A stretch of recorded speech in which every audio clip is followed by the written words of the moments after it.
So, brothers and sisters, as we find ourselves in the seventh week, an ordinary time, of course, meaning our ordinary call to holiness. The Lord calls us all to a life of holiness. In today's lesson, we see here Jesus talking about avoiding the near occasions of sin. It's not so much, we tend to think maybe perhaps about how God's commandments can be a prohibition on my ultimate freedom.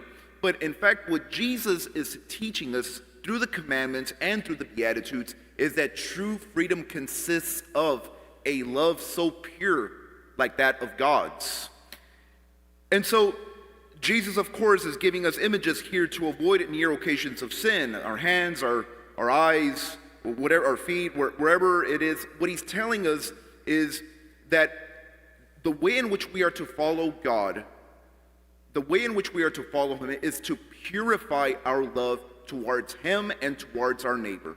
To avoid near occasions of sin, it comes down to this: recognizing the infinite dignity of every human person. Human persons are not objects of our pleasure, are not objects of our selfishness, are not objects of our pride. No, human beings are God's children. And so Jesus teaches us then that it's not just enough to want to avoid sin at an individual level, but actually seek the good of the others through that love of God being purified in our lives.